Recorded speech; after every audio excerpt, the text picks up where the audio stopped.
Unidentified flying objects were sighted above a stadium in Florence, causing a football match to come to a halt 6 decades ago. Was it an alien visitation? On a typically crisp autumn day in Tuscany on the 27th of October 1954, the mighty Fiorentina club was pitted against its local rival Pistis.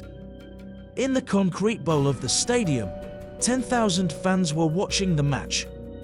However, just after halftime, an eerie silence fell over the stadium, followed by a sudden roar from the crowd. All eyes were now fixed on the sky as fingers were pointed upwards.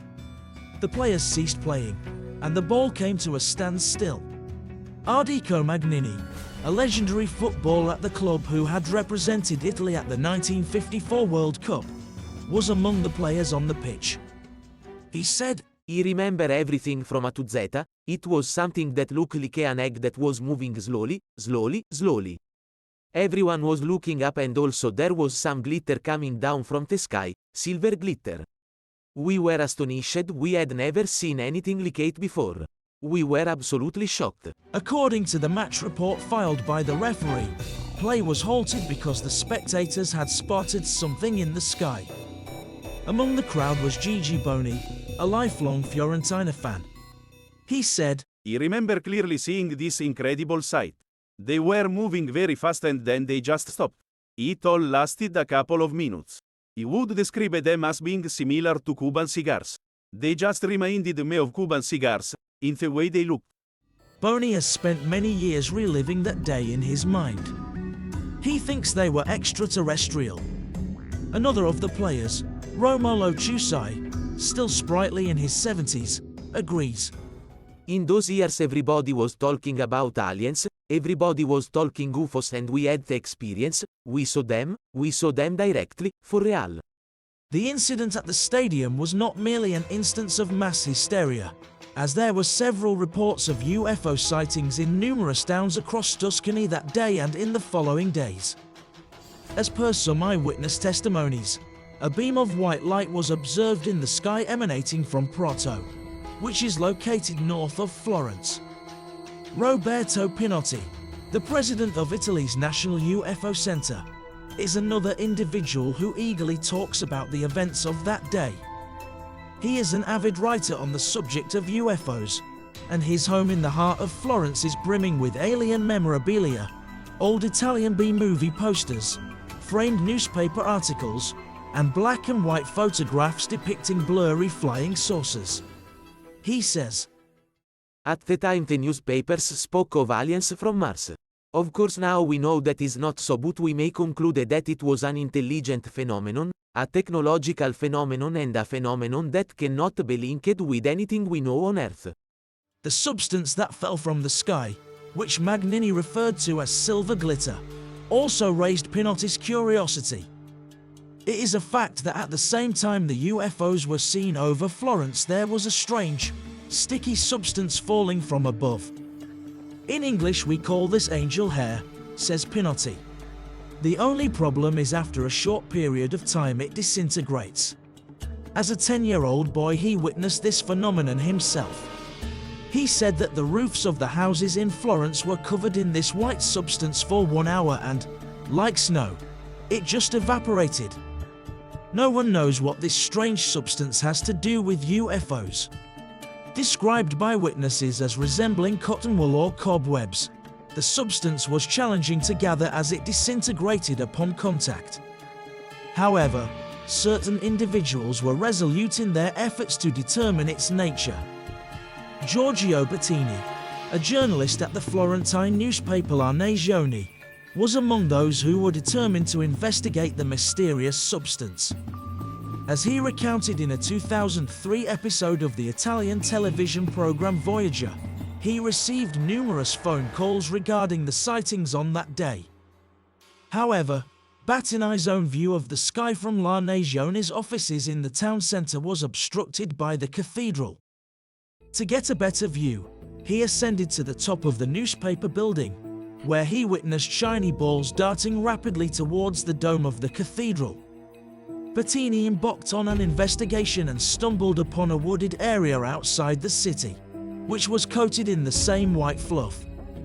He collected multiple samples by rolling them onto a matchstick and subsequently brought them to the Institute of Chemical Analysis at the University of Florence.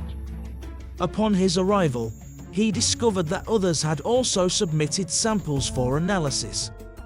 The laboratory, headed by esteemed scientist Professor Giovanni Connery, analyzed the substance using spectrographic techniques. The results indicated that the substance contained boron, silicon, calcium, and magnesium and was not radioactive. Regrettably, this analysis did not yield any definitive explanations, and the substance was destroyed in the course of the investigation. The suggestion that the substance could have originated from a UFO has been dismissed as baseless by U.S. Air Force pilot turned astronomer James McGaha. He stated that it's an absolutely silly idea, and that the scientific community wholly rejects this notion. McGaha has spent over 40,000 hours observing the night sky from the Grasslands Observatory in southeastern Arizona, in addition to the numerous hours he has spent flying U.S. fighter jets. You know, the whole UFO phenomenon is nothing but myth, magic, and superstition, wrapped up in this idea that somehow aliens are coming here either to save us or destroy us. In McGaha's view, the whole spectacle, angel hair and all, was nothing more than migrating spiders. When I looked at this case originally, I thought perhaps it was a fireball, a very bright meteor breaking up in the atmosphere. They can be cigar-shaped with pieces breaking off, but it became fairly apparent that this was actually caused by young spiders spinning webs, very, very thin webs.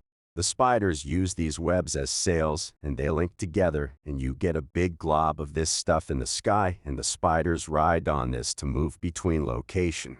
They just fly on the wind, and these things have been recorded at 14,000 feet above the ground. So, when the sunlight glistens off this, you get all kinds of visual effects. As some of this stuff breaks off and falls to the ground. This all seems magical, of course, but I'm fairly confident that's what happened that day.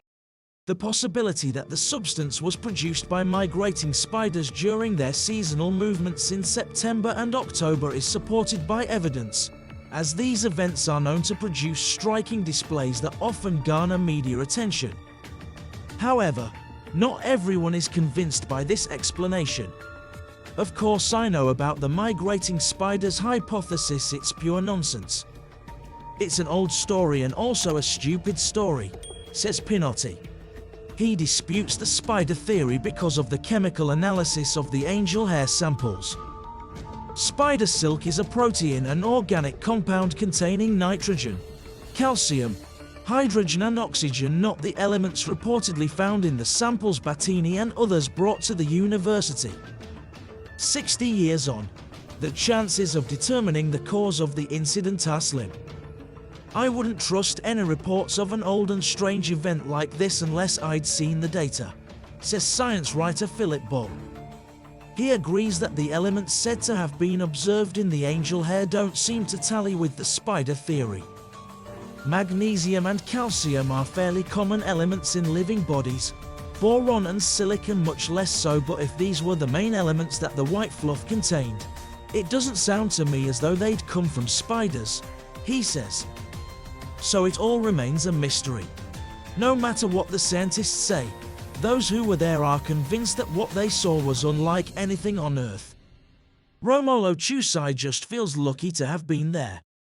His eyes dance excitedly as he remembers that curious day. He was spellbound and he was also so happy. As always, I'll let you decide what happened on that day.